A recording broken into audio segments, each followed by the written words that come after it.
संजीवभाऊ ताकतोडे, संजय ज्ञानोबा ताकतोडे यांनी ज्या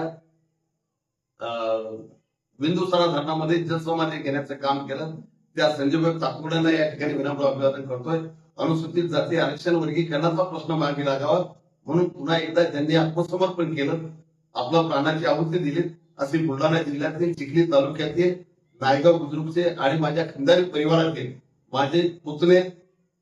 जे एमपीएससीचा अभ्यास करत होते. उद्याचं प्रचंड मोठं भविष्य त्यांच्या समोर होतं, परंतु अनुसूचित जाती आरक्षण वर्गीकरणातला दुसरा हुतात्मा, दुसरा संघर्ष होता आणि साहित्य सम्राट डॉक्टर अण्णाभाऊ साठे जे आरटी आहे, जे संशोधन प्रशिक्षण आणि प्रशिक्षण संस्था निर्माण व्हावी ही मागणी करणारा पहिला शहीद आहे. कारण संजीवभाऊ ताकतोडे आरक्षण वर्गीकरणाच्या चळवळीतले पहिले शहीद आहेत आणि आरटीच्या आणि वर्गीकरणाच्या चळवळीचा दुसरा शहीद आणि आरटीची मागणी करणारा पहिला शहीद अंकुश समाधान खंदारे याच्या स्मृतींना मी विनम्र अभिवादन करतो. या दोघांच्या वाटेनं त्यांनी आपल्या प्राणाची आहुती दिली. असे तिसरे धाराशिव जिल्ह्यातील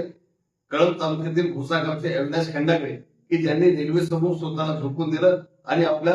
देहाला या ठिकाणी संपूर्ण घेतलं. अशा तिन्ही आमच्या संघर्ष योद्ध्यांना मी अनुसूचित जाती आरक्षण वर्गीकरणामध्ये काम करणाऱ्या महाराष्ट्रातील तमाम आमच्या चळवळीतील कार्यकर्त्यांना, लढ्यातील नेत्यांना, कार्यकर्त्यांच्या वतीनं मी त्रिवार या सगळ्यांच्या स्मृतीने या ठिकाणी विनम्र अभिवादन करतो. आज लाईव्हला येण्यापूर्वी म्हणजे संवाद साधण्यापूर्वी मी ज्या विषयावर बोलणार आहे, खरं तर मी विश्ववंदनीय डॉक्टर बाबासाहेब आंबेडकर यांचं संविधान घेऊनच या ठिकाणी बसलेलं आहे. त्याचबरोबर या ठिकाणी विश्ववंदनीय डॉक्टर बाबासाहेब आंबेडकरांनी म्हणजे या देशामध्ये जे संघराज्य पद्धती, जी लोकशाही अस्तित्वात आहे, जी चालू आहे, त्याच्यामध्ये ज्या सम्राट प्रसिद्धीचा कारभार ज्याच्यातून ही संकल्पना इथे स्वीकारण्यात आली,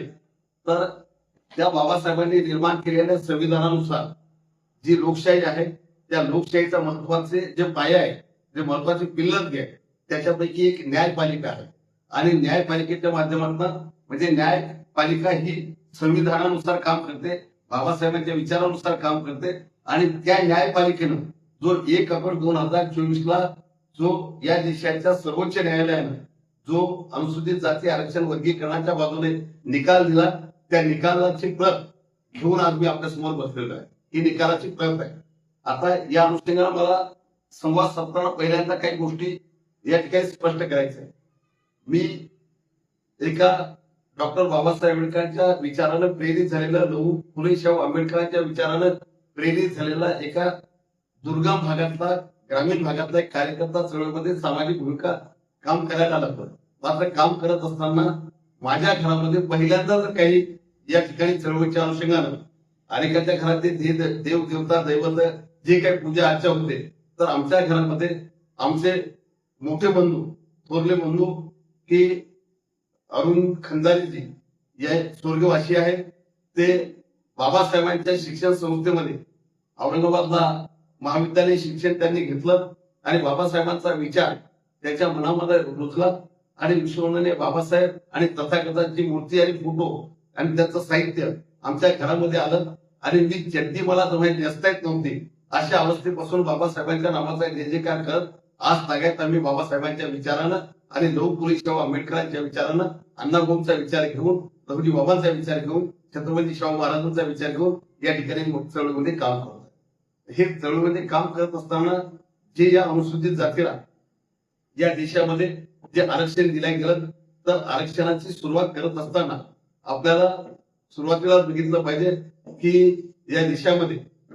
छत्रपती राजर्षी शाहू महाराजांनी 1902 ला या आपल्या संस्थानामध्ये 50% आरक्षण घेऊन या ठिकाणी आरक्षणाचा प्रारंभ केला, आरक्षणाचा पाया घातला. आता आरक्षणाचा पाया त्या ठिकाणी घातल्याच्या नंतर जे वेगवेगळे संस्थान होते, तत्कालीन स्वातंत्र्यपूर्व काळातल्या वेगवेगळ्या संस्थानामध्ये आरक्षण वर्गीकरणाच्या विषयाच्या अनुषंगानं वेगवेगळ्या अनुषंगाने त्याच्यामध्ये त्याला प्रगती करण्याचं काम केलं, गती देण्याचं काम केलं. आता आपण त्याच्यावर जास्त वेळ न घालता मला त्या विषयावर न घालता मला पुढच्या विषयाला यायचंय, म्हणून कुठल्याही संस्थानामध्ये आरक्षण वर्गीकरणाचा इतिहास किंवा त्या अनुषंगाने माझ्याकडे सगळं डॉक्युमेंट्स उपलब्ध असताना सुद्धा मी तिकडे जाणार नाही. पण 1949 ला या देशाच्या कुणाची खाजगी वैयक्तिक प्रॉपर्टी नाही, तर या देशाच्या संविधान सभेनं विश्ववंदनीय डॉक्टर बाबासाहेब आंबेडकरांच्या कर्तृत्वानं आपल्याला संविधान या ठिकाणी 1950